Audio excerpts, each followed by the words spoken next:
Guys, welcome back to physics लड़की। तो आज की इस वीडियो में हम देख रहे हैं 50 MCQs फ्रॉम क्लास 12 फिजिक्स।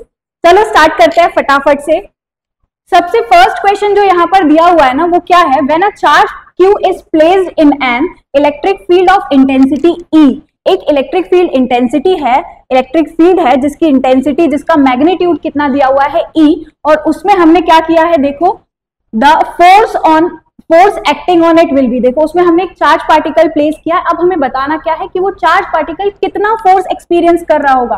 देखो अगर हम यहाँ पर इलेक्ट्रिक फील्ड ले ले तो इलेक्ट्रिक फील्ड हमने यहाँ ले ली यूनिफॉर्म इलेक्ट्रिक फील्ड, जिसका मैग्नीट्यूड कितना है E।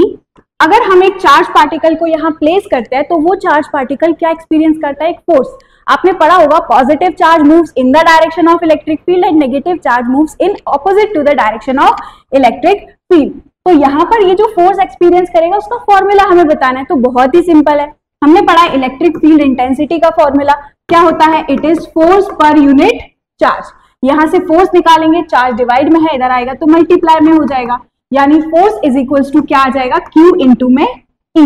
डन। यानी जो हमारा करेक्ट आंसर है वो है option number b, F is equals to Q into में E। चलो फटाफट से बढ़ते हैं नेक्स्ट क्वेश्चन की तरफ। सेकेंड क्वेश्चन जो यहाँ पर है वो है the dimensional value of dielectric constant epsilon not of free space is. जो एप्सिलॉन नॉट है उसका हमें डायमेंशनल फॉर्मूला बताना है। तो डायमेंशनल फॉर्मूला बताने के लिए ना हमें सबसे पहले क्या पता होना चाहिए? इसकी एसआई यूनिट। ठीक है, इसकी एसआई यूनिट पता होने से पहले हमें क्या पता होना चाहिए? के की यूनिट, क्योंकि के और एप्सिलॉन नॉट दोनों एक दूसरे के इनवर्सली प्रोपोर्शनल होते हैं। कैसे? हमने पढ़ा है ना, k is equals to 1/4 pi epsilon naught. 4 pi तो कांस्टेंट है, यानी k is inversely proportional to epsilon naught. ठीक है, तो पहले हम के की यूनिट निकालेंगे और फिर के की यूनिट को हम रेसिप्रोकल कर देंगे तो डाइलेक्ट्रिक कांस्टेंट की यूनिट निकल जाएगी, और ऐसा यूनिट हमें पता चल गई तो हम फटाफट से उसका क्या निकाल लेंगे? Dimensional formula. चलो स्टार्ट करते हैं। देखो फोर्स इज इक्वल्स टू क्या होता है? के Q1 Q2 अपॉन में R स्क्वायर। ठीक है, फोर्स का जो ऐसा यूनिट है वो क्या होता है? न्यूटन के। चार्ज Q1, चार्ज का जो ऐसा यूनिट है वो क्या होता है? कूलम। दूसरे चार्ज का भी ऐसा यूनिट कूलम अपॉन में R। डिस्टेंस, डिस्टेंस का क्या करना है? स्क्वायर, यानी हमने किया मीटर का स्क्वायर। के की यूनिट हमें पता करनी थी तो ये हो जाएगा न्यूटन। मीटर स्क्वायर डिवाइड में है, इधर आएगा तो मल्टीप्लाई में हो जाएगा मीटर स्क्वायर। ये कूलम स्क्वायर मल्टीप्लाई में है, नीचे आया तो डिवाइड में कूलम स्क्वायर। ये होती है आपकी के की यूनिट। अगर आपको नहीं पता थी, अब समझ में आया, न्यूटन मीटर स्क्वायर पर कूलम स्क्वायर। इस तरीके से हम ऐसा यूनिट निकाल सकते हैं अगर आपको याद ना हो तो। ठीक है, अब हमें एप्सिलॉन नॉट की यूनिट लिखनी होगी तो हम कैसे लिखेंगे? इसका रेसिप्रोकल ही ना, का उल्टा, यानी एस की ऐसा यूनिट जो होगी वो क्या हो जाएगी? कूलम स्क्वायर अपॉन में न्यूटन मीटर स्क्वायर। ठीक है, चलो अब हमें इसका डायमेंशनल फॉर्मूला निकालना है ना, तो इसका डायमेंशनल फॉर्मूला निकालने के लिए क्या करते हैं? देखो कूलम, क्या कूलम एक फंडामेंटल क्वांटिटी है? नहीं। इसका डायमेंशनल फॉर्मूला हम कैसे निकालते हैं? करंट के डायमेंशनल फॉर्मूले को यूज करके, जो कि क्या होता है? Current is equal to charge. Current is equal to क्या होता है? Charge upon time. तो यहां से चार्ज की जो यूनिट होगी या डायमेंशनल फॉर्मूला होगा वो क्या हो जाएगा? देखो करंट का एम्पियर और टाइम इधर मल्टीप्लाई में आएगा तो टाइम का सेकेंड। अच्छा, टाइम का डायमेंशनल फॉर्मूला हमें लिखना होगा तो क्या लिखेंगे? टी। ये होता है आपका डायमेंशनल फॉर्मूला किसका? चार्ज का। ठीक है, न्यूटन, आपको एक डायमेंशनल फॉर्मूला तो याद रखना ही पड़ेगा। फोर्स का डायमेंशनल फॉर्मूला क्या होता है? mL t की पावर -2। ठीक है, mL t की पावर -2 डायमेंशनल फॉर्मूला होता है किसका? फोर्स का। ये तो आपको याद रखना ही पड़ेगा। ठीक है, चलो अब फटाफट से एप्सिलॉन नॉट का हम डायमेंशनल फॉर्मूला निकालते हैं। ठीक है, चलो यहां पर निकालते हैं। देखो एप्सिलॉन नॉट का डायमेंशनल फॉर्मूला क्या हो जाएगा? यहां से ये इस फॉर्मूले में पुट करते हैं। एप्सिलॉन नॉट का डायमेंशनल फॉर्मूला होगा C का स्क्वायर, यानी A चार्ज, चार्ज का स्क्वायर। चार्ज का डायमेंशनल फॉर्मूला क्या होता है? A इंटू टी, तो उसका क्या करना है? स्क्वायर, यानी आया A स्क्वायर टी स्क्वायर। ठीक है, अपॉन में क्या चल रहा है? देखो अपॉन में चल रहा है न्यूटन। न्यूटन मतलब फोर्स का mL t की पावर -2। नीचे क्या चल रहा है? मीटर का स्क्वायर। मीटर यानी क्या होता है, डिस्टेंस, डिस्टेंस का हम जो डायमेंशनल लिखते हैं फॉर्मूला वो क्या लिखते हैं, एल, तो एल का क्या करना है, स्क्वायर, लो कर दिया एल का स्क्वायर। अब बस इसको हमें ऊपर लेके जाना है, ये m की पावर 1 नीचे है, ऊपर लेके आए तो क्या हो गया m की पावर -1, ठीक है। फिर क्या है, l की पावर 1, l की पावर 2 मिलके नीचे कितना हो जाएगा, l की पावर 3, ऊपर उठा के लाएंगे तो l की पावर -3। फिर क्या है, देखो ये t की पावर -2 ऊपर आएगा तो t की पावर +2, ऑलरेडी एक t की पावर +2 है तो t की पावर +2 मिलके क्या हो जाएगा, t की पावर 4 और a की पावर 2, यानी डायमेंशनल फॉर्मूला ऑफ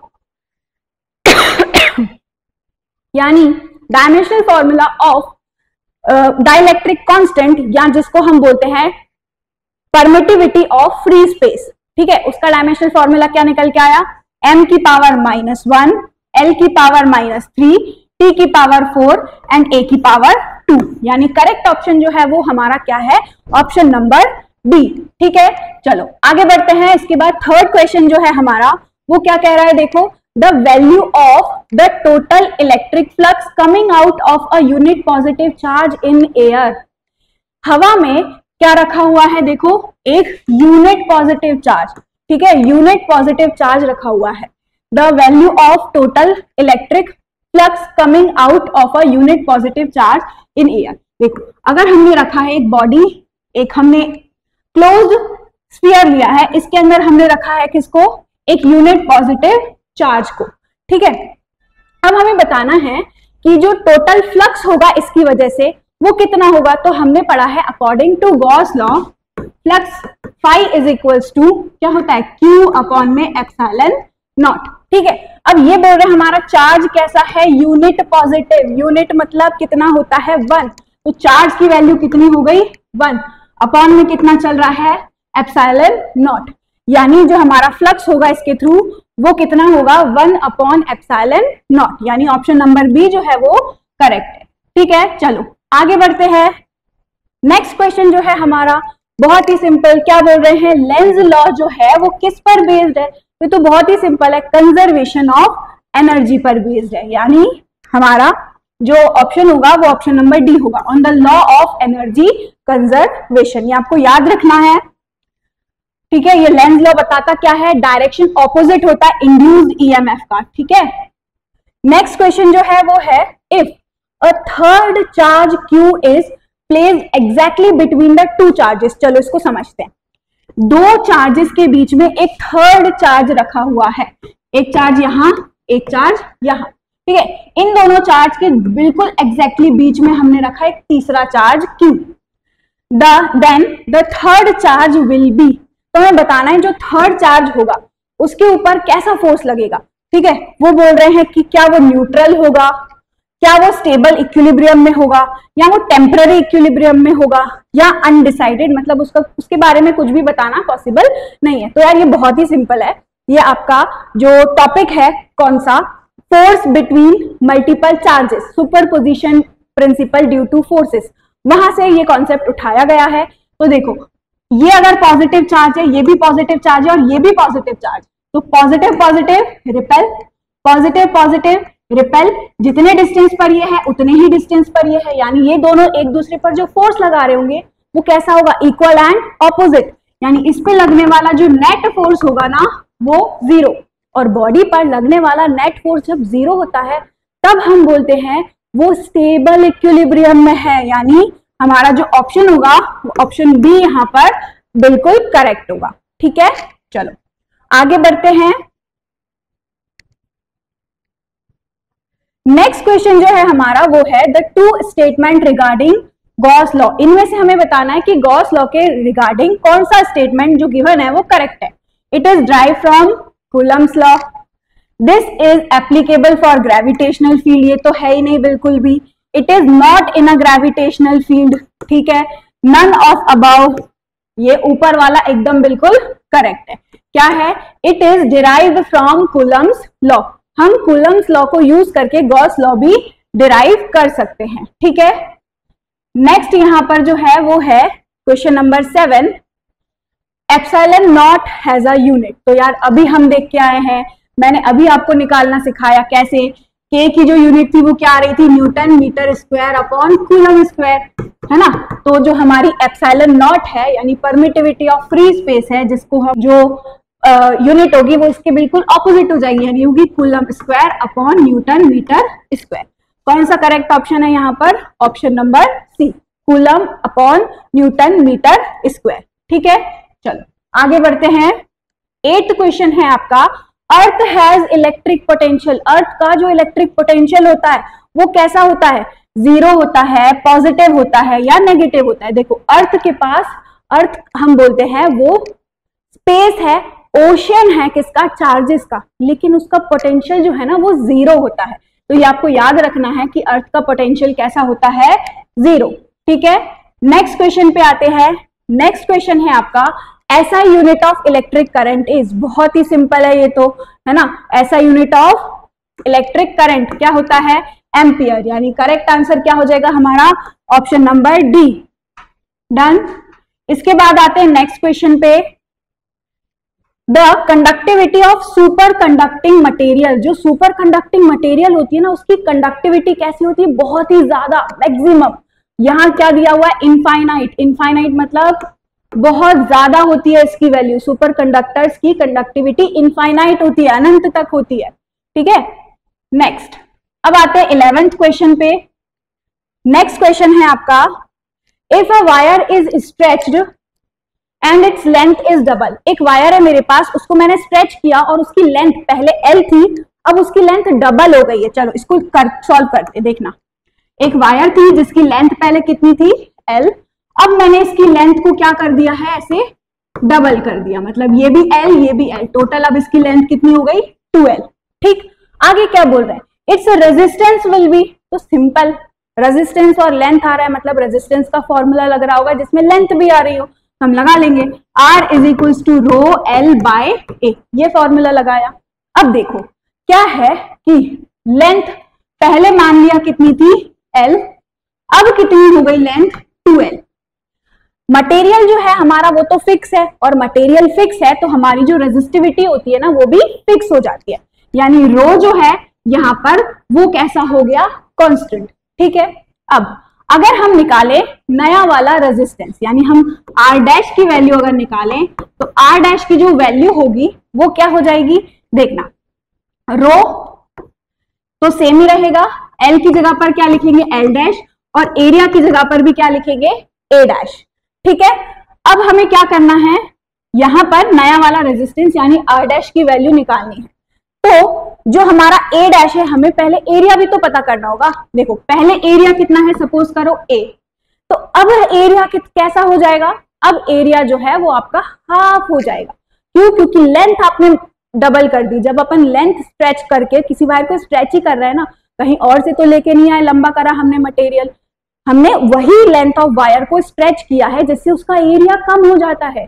तो यहाँ पर ये चीज आपको याद रखनी है कि जब हम किसी लेंथ को डबल करते हैं तो उसका एरिया क्या हो जाता है, हाफ। यानी पहले एरिया अगर A है तो अब नया वाला जो एरिया होगा वो क्या हो जाएगा, हाफ। कैसे निकालते हैं हम ये हम अब निकाल सकते हैं वॉल्यूम वाले फॉर्मूले से, क्योंकि उसका जो वॉल्यूम है वो कैसा रहेगा, सेम। ठीक है, तो अगर हम यहाँ पर देखो R डैश की वैल्यू अब निकाले तो क्या हो जाएगा, रो, नीचे कितना है L डैश, अपॉन में कितना A डैश, है ना। यहाँ वैल्यू पुट करते हैं, रो L डैश की वैल्यू कितनी हो गई, 2L, अपॉन में एरिया की वैल्यू कितनी है, A बाय 2, ये ऊपर आएगा तो रो L बाय A, 2 इंटू 2 मिलके क्या हो जाएगा, 4। यानी हमारा करेक्ट आंसर क्या होगा, इट विल बिकम 4 टाइम्स। तो आंसर नंबर डी हमारा कैसा है, बिल्कुल करेक्ट। ठीक है, आपको ध्यान रखना है अगर हम वायर की लेंथ को डबल करते हैं तो उसका एरिया कैसा हो जाता है, हाफ। डन। चलो नेक्स्ट क्वेश्चन क्या है, a transformer works on the principle of. ये तो बहुत ही सिंपल है, आपने ट्रांसफॉर्मर तो अब तक पढ़ के रखा होगा। ट्रांसफॉर्मर क्या करता है, आपके लो करंट को हाई करंट में या हाई वोल्टेज को लो वोल्टेज में, ठीक है, कन्वर्ट करता है। इसको हम बोलते हैं ट्रांसफॉर्मर। इसका जो प्रिंसिपल है वो क्या है, म्यूचुअल इंडक्शन पर वर्क करता है। दो कॉइल्स होती है ना, एक प्राइमरी कॉइल और एक सेकेंडरी कॉइल, तो म्यूचुअल इंडक्शन पर ये वर्क करता है। तो इसका आंसर जो होगा वो होगा ऑप्शन नंबर सी। ठीक है, चलो बढ़ते हैं आगे। अब आते हैं 13th क्वेश्चन पर। 13th क्वेश्चन क्या है, देखो फटाफट। ऐसा यूनिट ऑफ मैग्नेटिक फ्लक्स, बहुत ही सिंपल, ऐसा यूनिट ऑफ मैग्नेटिक फ्लक्स क्या होता है? वेबर। वेबर। अगर हम फ्लक्स का फॉर्मूला लिखे तो फ्लक्स का फॉर्मूला, मैग्नेटिक फ्लक्स का फॉर्मूला क्या होता है?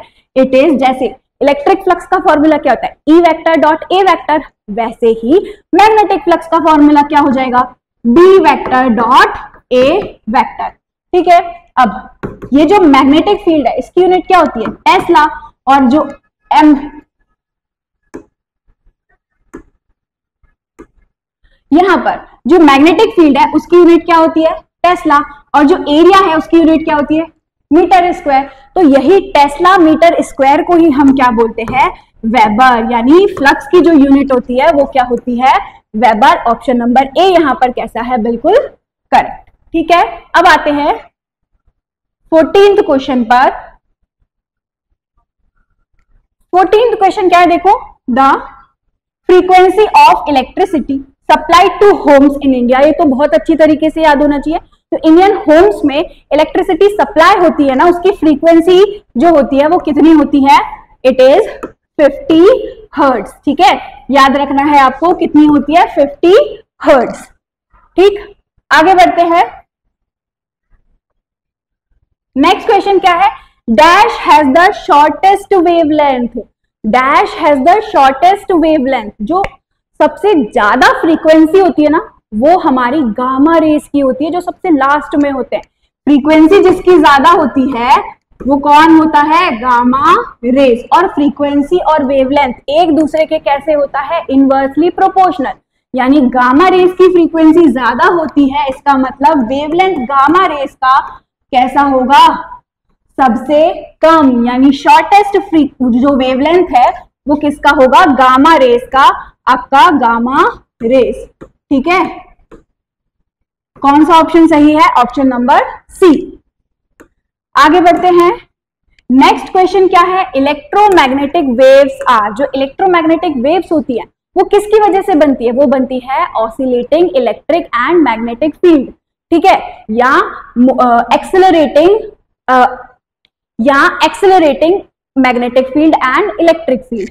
तो यहां पर अगर हम देखें, लेकिन ये तो कुछ और ही बोल रहे हैं मैग्नेटिक इलेक्ट्रोमैग्नेटिक वेव्स आर। जो इलेक्ट्रोमैग्नेटिक वेव्स होती है वो लॉन्गिट्यूडनल वेव होती है या ट्रांसवर्स वेव होती है? तो यार बहुत ही सिंपल है, ये तो ट्रांसवर्सल वेव होती है। क्यों? क्योंकि इसका जो मोशन होता है, हमारी वेव कहां जाती है?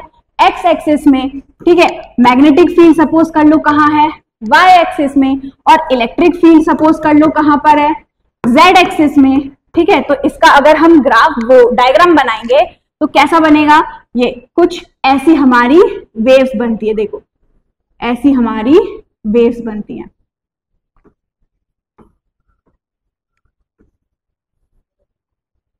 इस तरीके का कुछ हमारा डायग्राम बनता है। ठीक है, जिसमें इलेक्ट्रिक फील्ड और मैग्नेटिक फील्ड एक दूसरे के कैसा होता है? परपेंडिकुलर।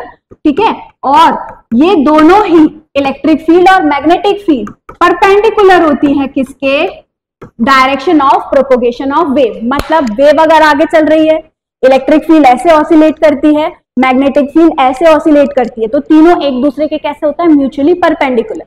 इस वेव को जो बनाने वाले पार्टिकल्स हैं, मतलब इलेक्ट्रिक फील्ड और मैग्नेटिक फील्ड, ये दोनों के परपेंडिकुलर होती है हमारी वेव। इसीलिए इस वेव को हम बोलते हैं, ये वेव कैसी होती है?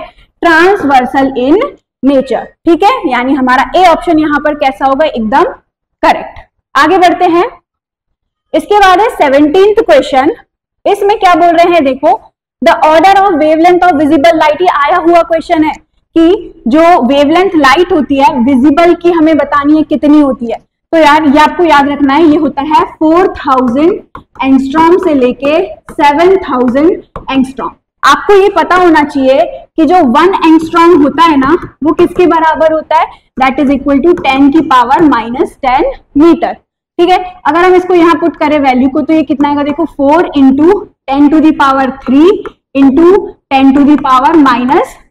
ठीक है, 2 क्या है? 7000 है, तो इसको क्या लिखेंगे? 10 की पावर 3 इंटू में एंगस्ट्रॉम है, एंगस्ट्रॉम को क्या लिखेंगे? 10 की पावर -10।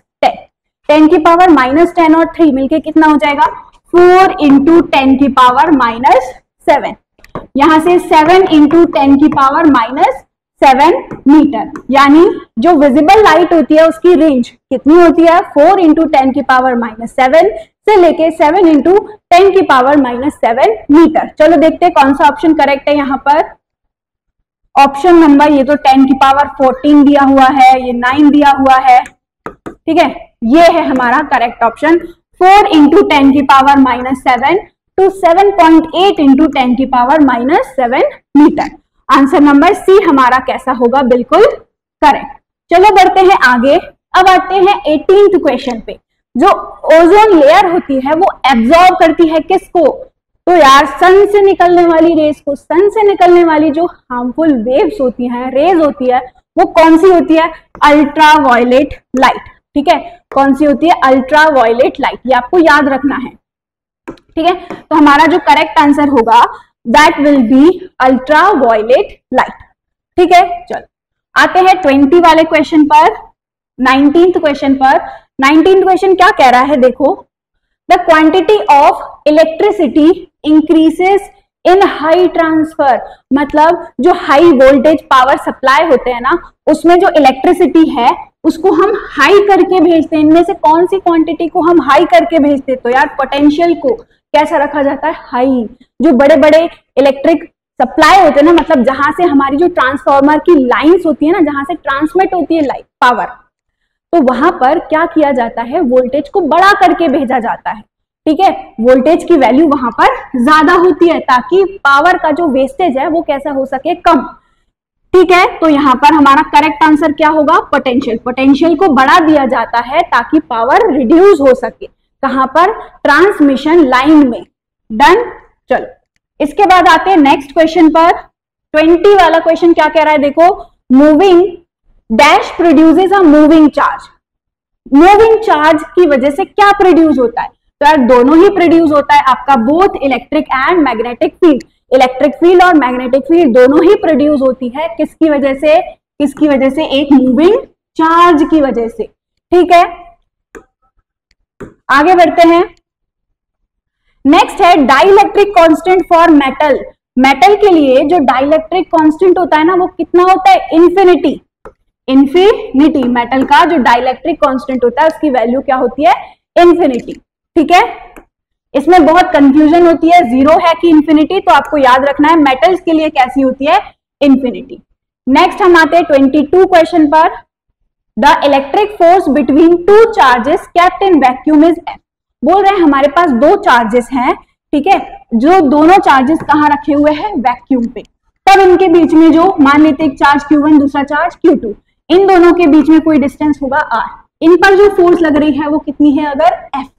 अब बोल रहे हैं if a copper strip is placed between these two charges. अब हमने क्या किया, इन दोनों चार्जेस के बीच में प्लेस कर दिया किसको, किसको, एक कॉपर मटेरियल को। और कॉपर क्या होता है, मेटल। अभी हम देख के आए हैं कि मेटल की जो रिलेटिव परमिटिविटी होती है, म्यू आर की वैल्यू, दैट म्यू आर की जो वैल्यू होती है वो कैसी होती है, इन्फिनिटी। रिलेटिव परमिटिविटी इसकी कैसी होगी, इन्फिनिटी। या डाइलेक्ट्रिक कांस्टेंट जो होता है इसका वो कैसा होता है, इन्फिनिटी। अब यहां पर अगर हम देखिए फोर्स कितना होगा, यही पूछ रहे हैं ना, then the force between them. तो अब हमें बताना है कि इन दो Q1 और Q2 के बीच में डिस्टेंस अभी भी वही सेम है R। जब हम कॉपर मटेरियल इनके बीच में रख देंगे तो फोर्स कितनी हो जाएगी, तो यार इनके बीच की जो फोर्स है ना वो जीरो हो जाएगी। क्यों, क्योंकि हमारा फॉर्मूला क्या होता है, relative permittivity is equals to force in any medium, force in air upon force in any medium, ठीक है। हमें निकालना है फोर्स इन एनी मीडियम, तो फॉर्मूला क्या बन रहा है, देखो, force in air upon relative permittivity. तो फोर्स इन एयर कितना दिया हुआ है क्वेश्चन में, F, और रिलेटिव परमिटिविटी इस मटेरियल की कितनी होती है, इन्फिनिटी। तो something upon infinity is zero. तो फोर्स जो होगा वो उन दोनों चार्जेस के बीच में कैसा हो जाएगा, जीरो। बहुत ही सिंपल है ये, तो ये अपन ने किया है किसमें, सेकेंड पार्ट में, जब हम डाइलेक्ट्रिक का कॉन्सेप्ट समझते हैं ना वहां पर। देखो यहां पर क्या होता है, आयोनाइजेशन होने लगता है, एक डाइपोल क्रिएट हो जाता है और उसकी वजह से ये सारे एक उल्टे डायरेक्शन में इलेक्ट्रिक फील्ड क्रिएट हो जाती है, जिसकी वजह से नेट इलेक्ट्रिक फील्ड कॉपर के अंदर, मटेरियल के अंदर कैसी हो जाती है, जीरो, और इलेक्ट्रिक फील्ड ही जीरो हो जाती है तो फोर्स भी कैसा हो जाएगा, जीरो। ठीक है, चलो आगे बढ़ते हैं। अच्छा एक सेकेंड, यहां पर जो हमारा करेक्ट आंसर होगा ना वो क्या होगा, ऑप्शन नंबर डी, जीरो। ठीक है, चलो अब आते हैं 23rd क्वेश्चन पे, जो कि है according to Rutherford atomic model the electron inside the atom. Rutherford के मॉडल के अकॉर्डिंग जो इलेक्ट्रॉन है वो क्या वो स्टेबल होता है, क्या वो सेंट्रलाइज्ड होता है, या रिवॉल्व करता है इलेक्ट्रॉन, नन ऑफ दिस। देखो स्टेबल तो नहीं होता, उन्होंने क्या कहा था कि इलेक्ट्रॉन क्या करता है, रिवॉल्व करता रहता है। रदरफोर्ड के मॉडल के अकॉर्डिंग उन्होंने ये बताया था कि एटम के अंदर बहुत सारा स्पेस ऐसा है जो कि फ्री है ना, बहुत ज्यादा स्पेस खाली है, लेकिन यहां हम देखें तो रिवॉल्व अराउंड, रिवॉल्व अराउंड मतलब इलेक्ट्रॉन जो है, देखो बीच में हमारे पास क्या है, न्यूक्लियस, ये एटम, एटम में इन्होंने बोला बहुत सारा स्पेस कैसा है, फ्री, फ्री स्पेस है। ठीक है, और इलेक्ट्रॉन क्या करता रहता है, इलेक्ट्रॉन इस न्यूक्लियस के अबाउट रिवॉल्व करता रहता है, यानी हमारा ऑप्शन नंबर डी यहां पर कैसा होगा, एकदम सही। डन, चलो अब आते हैं 24th क्वेश्चन पे।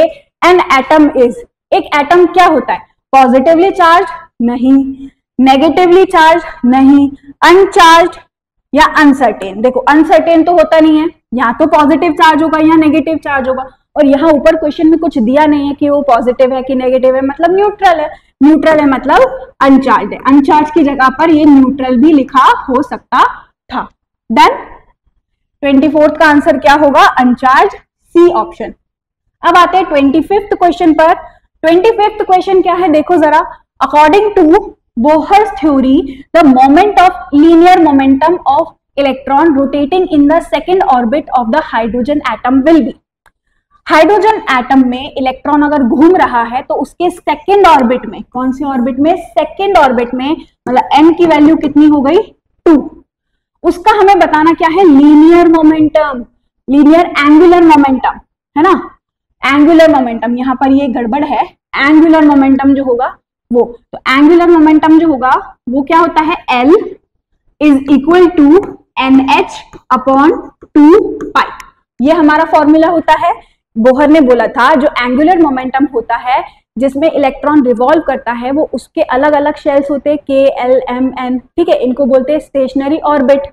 अब इलेक्ट्रॉन इनमें घूम रहा है तो हमें बताना है हाइड्रोजन के लिए, हाइड्रोजन के लिए Z की वैल्यू कितनी हो जाएगी, 1, है ना, और N वो बोल रहे हैं, खुद ही उन्होंने बताया कौन से ऑर्बिट में घूम रहा है, 2, यानी N की वैल्यू कितनी हो गई, 2। रुको इसको अपन फिर से देखते हैं। देखो बोहर ने क्या बोला था कि जो इलेक्ट्रॉन है ना वो अपने फिक्स्ड ऑर्बिटल शेल में घूमता रहता है, ठीक है, K, L, M। अब बात किसकी हो रही है, हाइड्रोजन की ना, तो हाइड्रोजन के लिए Z की वैल्यू कितनी हो गई, 1। इलेक्ट्रॉन बोल रहे हैं कौन से ऑर्बिट में रिवॉल्व कर रहा है, सेकेंड वाले में, यानी N की वैल्यू भी कितनी हो गई, 2। तो इसके लिए हमें बताना है एंगुलर मोमेंटम, लीनियर मोमेंटम में ये आएगा एंगुलर मोमेंटम। बोहर ने एंगुलर मोमेंटम बताया था कि हर इलेक्ट्रॉन का अलग अलग ऑर्बिट में एंगुलर मोमेंटम फिक्स होता है और उसका फॉर्मूला कितना होता है, NH अपॉन 2 पाई। ठीक है, अब बस हमें वैल्यू पुट करनी है। N की वैल्यू बोल रहे हैं कितनी है, 2, H का H अपॉन में 2 और साथ में पाई, ये 2 से 2 कैंसिल, तो हमारा एंगुलर मोमेंटम कितना आ गया है, एंगुलर मोमेंटम आया है H अपॉन में पाई, यानी कि हमारा कौन सा आंसर सही है, यहां पर ये वाला ना गड़बड़ प्रिंट हो गया है, ठीक है, ये आएगा H अपॉन में पाई, ऑप्शन नंबर बी। ठीक है, चलो आगे बढ़ते हैं।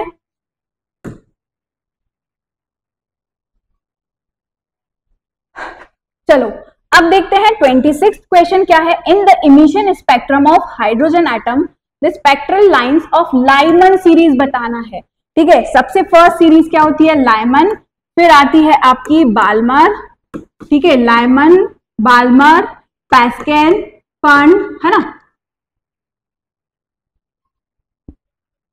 देखो फर्स्ट जो सीरीज रहती है वो क्या होती है, लाइमन, फिर बाल्मर, फिर पैस्कल, तो फिर ब्रैकेट और फिर फंड। ठीक है, तो इसमें आपको याद कैसे रखना है, जो फर्स्ट वाला होता है ना लाइमन सीरीज, उसमें जो रेज होती है, मतलब जो हमारा इमिशन स्पेक्ट्रम जो होता है लाइमन सीरीज में, वो होता है अल्ट्रा वायलेट लाइट। तो आप याद रखना है आपको कि लाइमन सीरीज में क्या रिलीज होती है, क्या इमिट होता है, अल्ट्रा वायलेट लाइट या ultra violet rays.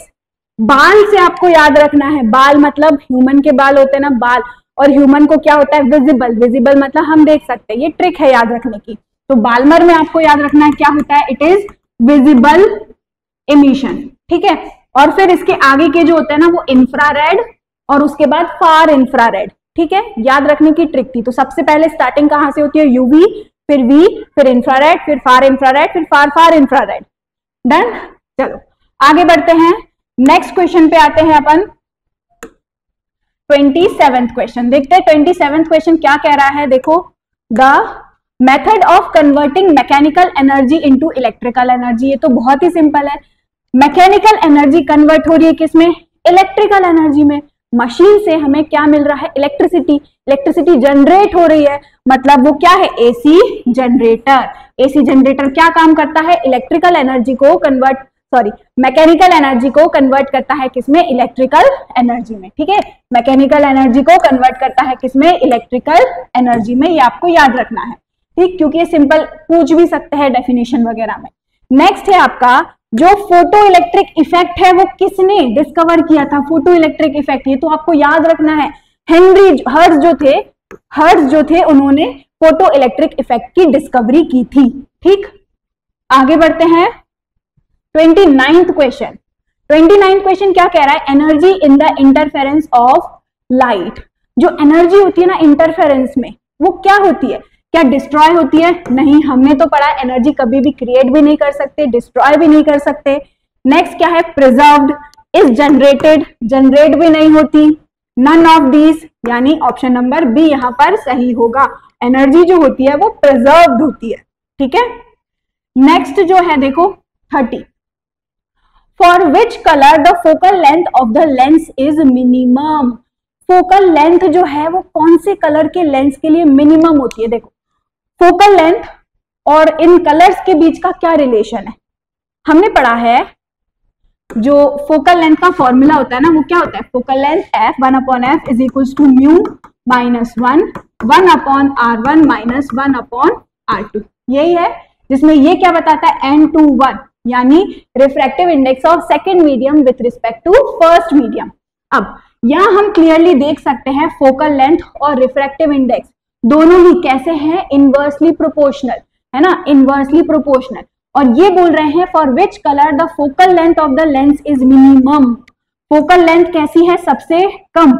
Focal length उसके लिए कम होगी जिसका रिफ्रैक्टिव इंडेक्स कैसा होगा, ज्यादा, है ना, जिसका रिफ्रैक्टिव इंडेक्स कैसा होगा, ज्यादा। तो रेड का, अच्छा एक और चीज मैं यहां पर याद करवाऊं आपको कि जिसका रिफ्रैक्टिव इंडेक्स ज्यादा होता है उसकी वेवलेंथ कैसी होती है, कम, ये रिलेशन है। Focal length is inversely proportional to refractive index, refractive index is inversely proportional to wavelength, ठीक है। अब मैंने बोला रेड कलर का वेवलेंथ सबसे ज्यादा, तो उसका रिफ्रैक्टिव इंडेक्स कम, उसकी फोकल लेंथ ज्यादा। लेकिन यहां पूछ रहे हैं उल्टा, मिनिमम किसकी होगी, तो मिनिमम सबसे कौन सा कलर आता है, विबज्योर में सबसे कम, आर सबसे ऊपर, ठीक है। तो आर की तो फ्रीक्वेंसी मैक्सिमम होगी, फिर ऐसे धीरे धीरे धीरे धीरे हम आएंगे वॉयलेट कलर। क्या यहाँ पर वॉयलेट कलर है, नहीं, लेकिन वॉयलेट से मिलता जुलता कलर जरूर है, पर्पल, ठीक है। तो हमारा जो आंसर है वो कौन सा आएगा, पर्पल। पर्पल कलर का जो फोकल लेंथ होगा, फोकल लेंथ होगा वो कैसा होगा, मिनिमम, सॉरी ये फ्रीक्वेंसी नहीं है, ये क्या है, फोकल लेंथ, ठीक है। चलो आगे बढ़ते हैं। इसके बाद आते हैं 31 क्वेश्चन पे, ये क्या कह रहा है, dash confirms the transverse wave nature of light. कैसे कंफर्म होता है कि कौन सी लाइट ट्रांसवर्स वेव है, तो यार ये जो प्रॉपर्टी होती है ना, ये कौन बताता है, पोलराइजेशन ऑफ लाइट। हम पोलराइज कराते हैं लाइट को और उससे हमें समझ में आता है कि लाइट का जो पाथ है वो एक्चुअल में कैसा है ना, जो हमारी वेव है वो कैसी है, ट्रांसवर्सल है या फिर लॉन्गिट्यूडनल। तो हमारी लाइट कैसी होती है, transversal in nature. Next question क्या है, देखो, when the light rays pass from one medium to another medium. जब लाइट वन मीडियम से दूसरे मीडियम में ट्रैवल करती है, पास होती है, इट्स डैश रिमेन्स अनचेंज, कि क्या उसमें अनचेंज रहता है, क्या डायमेंशन, ये तो हमने कहीं पढ़ा ही नहीं है, क्या वेवलेंथ या फ्रीक्वेंसी। हाँ, जो फ्रीक्वेंसी होती है ना वो कैसी होती है, अनचेंज रहती है, क्योंकि फ्रीक्वेंसी कैसी रहती है, फिक्स। तो फ्रीक्वेंसी जो कैसी रहती है, फिक्स। ये फ्रीक्वेंसी किस पे डिपेंड करती है, ये डिपेंड करती है आपकी कलर ऑफ लाइट पे, कलर ऑफ लाइट पे। फ्रीक्वेंसी जो है वो किस पे डिपेंड करती है, कलर ऑफ लाइट पे। तो अगर आपने कलर ऑफ लाइट फिक्स कर दिया, जैसे रेड कलर या वॉयलेट कलर, फ्रीक्वेंसी फिक्स कर दी आपने, ठीक है, लेकिन यहाँ ऐसा कुछ बोला ही नहीं, यहाँ तो हमने हाँ कोई पर्टिकुलर लाइट हमने भेजी, तो अब वो जो लाइट होगी वो जब एक मीडियम से दूसरे मीडियम में ट्रैवल करेगी तो उसकी फ्रीक्वेंसी और एनर्जी कैसी होती है, कांस्टेंट। कैसे, क्योंकि एनर्जी इज इक्वल टू क्या होता है, एच म्यू।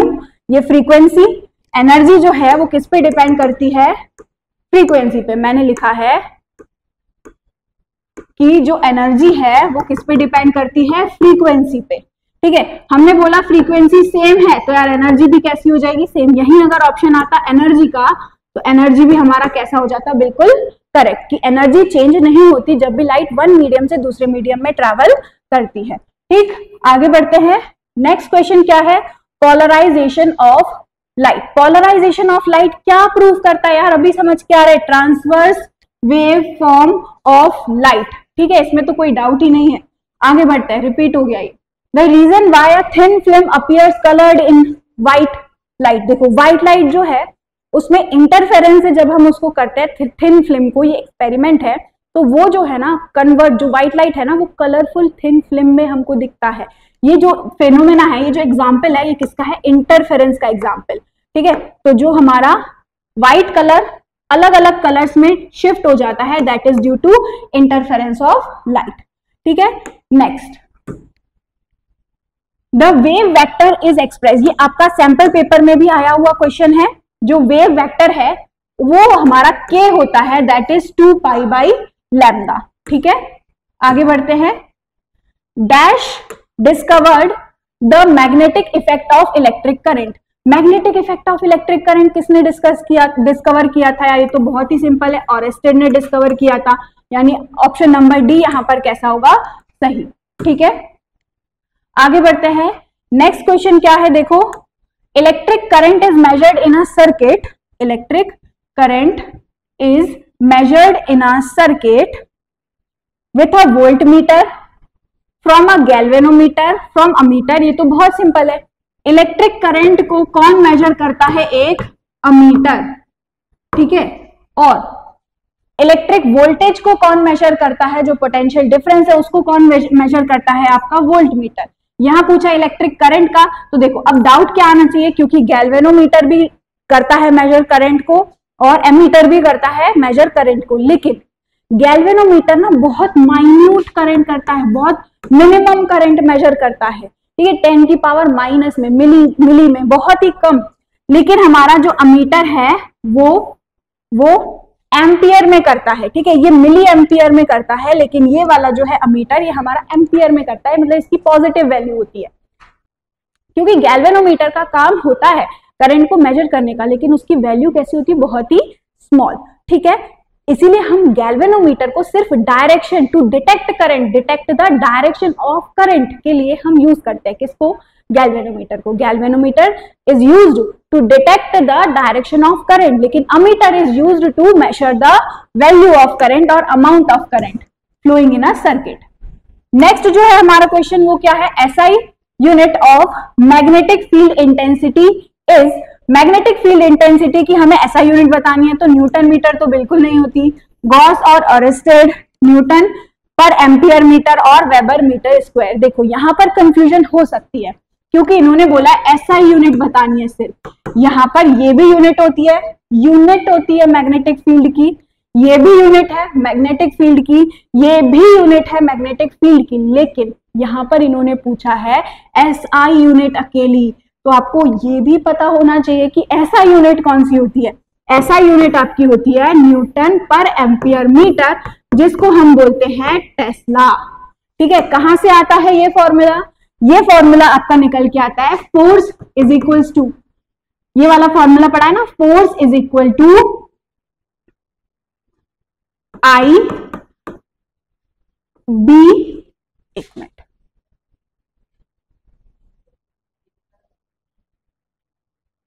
हमने एक कॉन्सेप्ट पढ़ा है magnetic force on a current carrying wire. क्या होता है? F is equals to BIL sine theta. यहां से हम अगर यूनिट निकालें तो फोर्स की यूनिट क्या होती है? न्यूटन इज इक्वल्स टू में मैग्नेटिक फील्ड की हमें यहां निकालनी है, करंट की यूनिट क्या होती है? एम्पियर, और लेंथ ऑफ वायर यानी कंडक्टर की यूनिट क्या होती है? मीटर।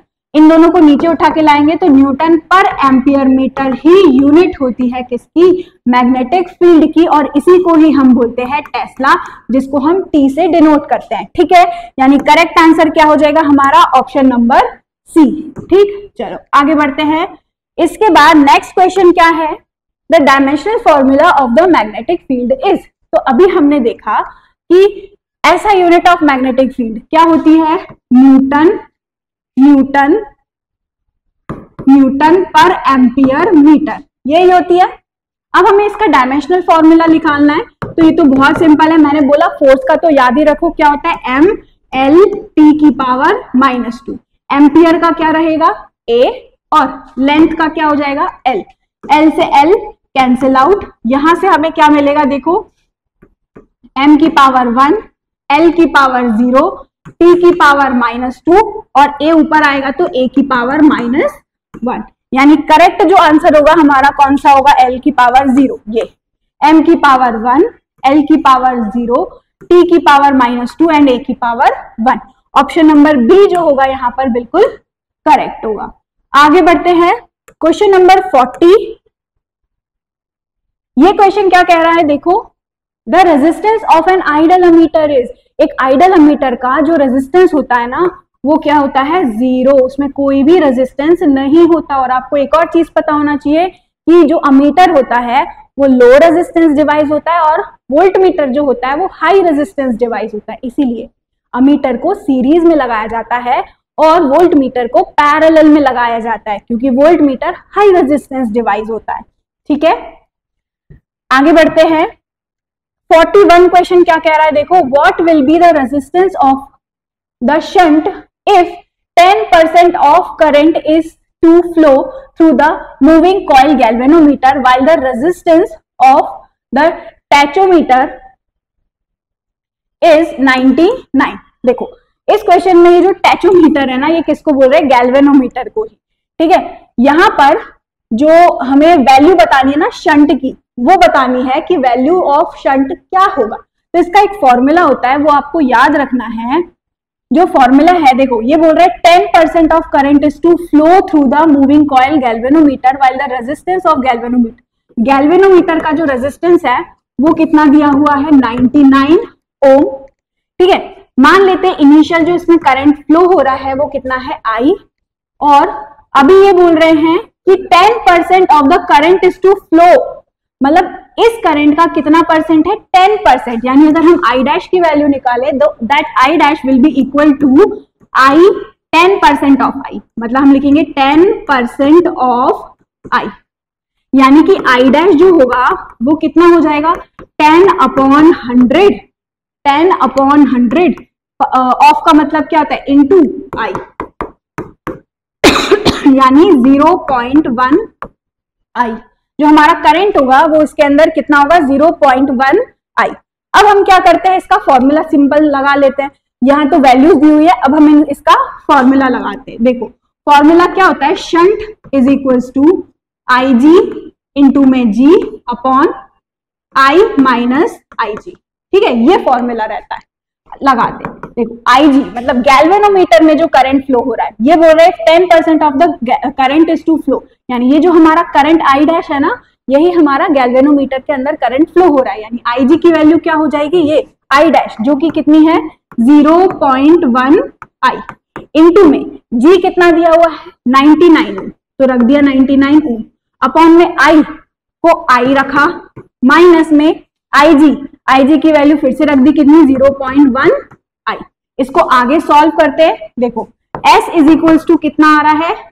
देखो, यहां से 1 माइनस 0.1, 1 माइनस 0.1 करेंगे और i को कॉमन निकालेंगे। देखो ऊपर एज इट इज रखते हैं 0.1 इंटू में i इंटू में 99 अपॉन में क्या चल रहा है, देखो i को निकाला बाहर, अंदर 1 माइनस 0.1 तो ये कितना आ जाएगा 0.9, ठीक है 0.9, और साथ में क्या चल रहा है i, ये i से ये i कैंसिल, यहां से पॉइंट से ये पॉइंट कैंसिल, इसको इससे कट करेंगे तो कितना आएगा 11, यानी शंट जो है हमारा वो कितना आ रहा है 11 ओम, यानी करेक्ट आंसर जो होगा वो हमारा क्या होगा ऑप्शन नंबर सी।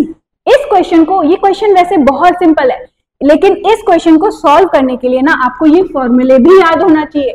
ये फॉर्मूला कहाँ का है, ये है जब हमें गैल्वेनोमीटर को कन्वर्ट करते हैं किसमें, अमीटर में, तब ये वाला फॉर्मूला निकल के आता है, ठीक है। तो आपको फॉर्मूले कुछ सिंपल फॉर्मूले याद रखने हैं, क्योंकि न्यूमेरिकल्स जो होंगे वो सीधे सीधे आपसे पूछे जाएंगे, बस वैल्यू रखा और आंसर आ गया, डन।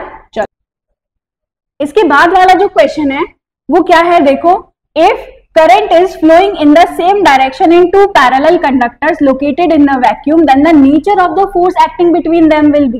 देखो दो वायर्स है मेरे पास, ठीक है, एक में करंट कहाँ है ऊपर और दूसरे में भी ये बोल रहा है सेम डायरेक्शन में फ्लो हो रहा है ना, the direction in the two parallel conductor is same, है ना, सेम डायरेक्शन, मतलब इसमें भी करंट ऊपर की तरफ, इसमें भी करंट ऊपर की तरफ। अब देखो इसका जो कॉन्सेप्ट है वो क्या होता है, करंट ऊपर, ये वायर नंबर 1, ये वायर नंबर 2, इसमें करंट ऊपर, मैग्नेटिक फील्ड कहाँ होगी अंदर, ठीक है, ये मैग्नेटिक फील्ड, ठीक, ये होगी magnetic field due to first wire. अब इस पे फोर्स देखते हैं कैसे, using right hand palm rule.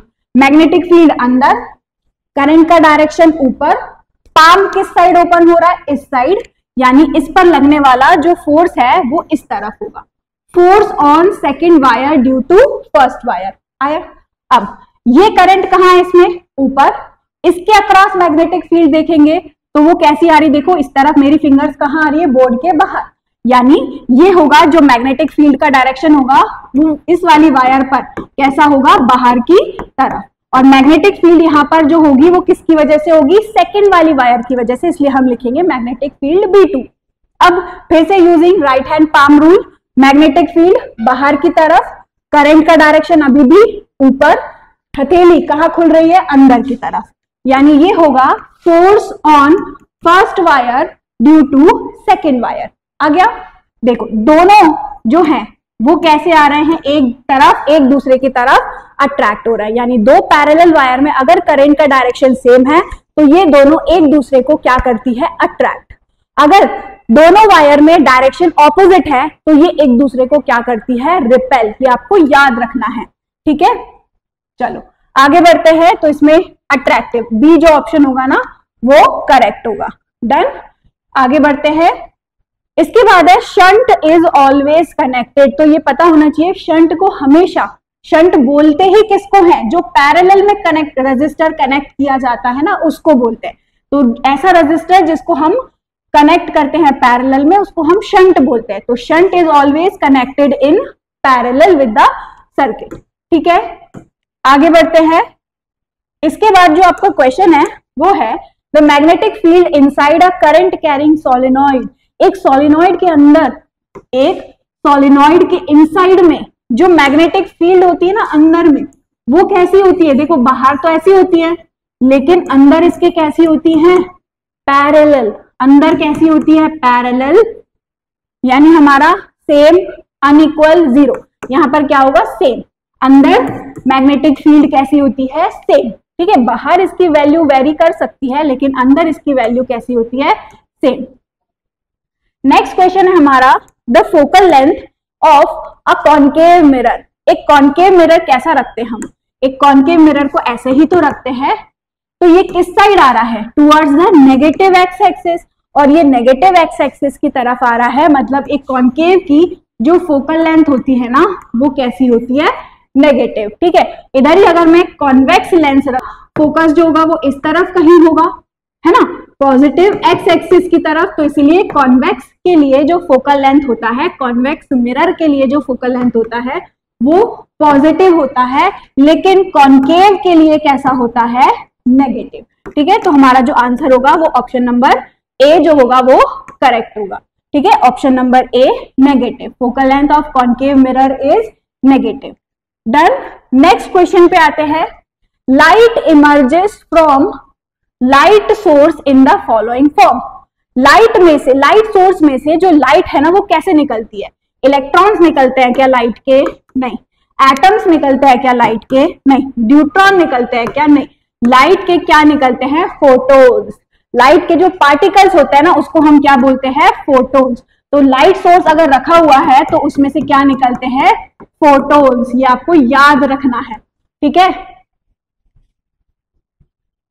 Next question जो है हमारा वो क्या है, देखो। Number of electrons in the valence shell of pure semiconductor. Semiconductor जो है, जैसे सिलिकॉन की हम बात करें तो लास्ट में जो वैलेंस इलेक्ट्रॉन होते हैं, जो उसका लास्ट शेल होता है, उसमें कितने इलेक्ट्रॉन्स होते हैं? 4 ही तो होते हैं ना, जिनकी हम कोवेलेंट बॉन्डिंग करते हैं। चाहे आप सिलिकॉन की बात कर लो या जर्मेनियम की बात कर लो, तो उसमें भी क्या होता है, जो हमारे 4 ही तो इसके पास क्या होते हैं? Valence electron. यानी जो वैलेंस इलेक्ट्रॉन होंगे इसके लास्ट शेल में, that will B 4। Answer D जो होगा 4 वो इसके लिए कैसा होगा? करेक्ट। इसके बाद देखते हैं next question. When PN junction diode is forward bias. जब PN junction diode forward bias में हम लगाते हैं तो डिप्लीशन लेयर की जो थिकनेस है, लेयर है, वो कैसी हो जाती है? कम। रिवर्स में लगाते हैं तो वो और ज्यादा ब्रॉड हो जाता है। ठीक है, तो यहां पर हम देखते हैं कौन सा ऑप्शन सही है। देखो, both the depletion region and barrier height are reduced. हाँ, दोनों ही रिड्यूस होता है। डिप्लीशन रीजन इज वाइडेड, नहीं। फॉरवर्ड बायस में वाइड तो नहीं होता है ना। Barrier height is reduced, barrier height जरूर रिड्यूस होती है, लेकिन ये तो रॉन्ग है ना। Depletion region is reduced, barrier height is increased, ये भी फॉल्स हो गया। बोथ इंक्रीज, नहीं, दोनों ही डिक्रीज होता है। यानी ऑप्शन नंबर ए यहां पर कैसा होगा? बिल्कुल करेक्ट। ठीक है, चलो आगे बढ़ते हैं। 49th क्वेश्चन क्या है, देखो। When what is the resistivity of a pure semiconductor at absolute zero? Absolute zero यानी 0 डिग्री, एब्सोल्यूट 0 यानी 0 केल्विन की अगर हम बात करें, एब्सोल्यूट टेम्परेचर यानी 0 डिग्री की, हम 0 केल्विन की हम बात करें, तो यहां पर ये बोल रहे हैं what is the resistivity of pure semiconductor at absolute 0। मतलब एब्सोल्यूट 0 जब टेम्परेचर होगा तब जो सेमीकंडक्टर होगा उसकी रेजिस्टिविटी कैसी होगी? मतलब जैसे जैसे हम टेम्परेचर बढ़ाते हैं वैसे वैसे कंडक्टर की सेमीकंडक्टर की रेजिस्टिविटी कम होती जाती थी, है ना।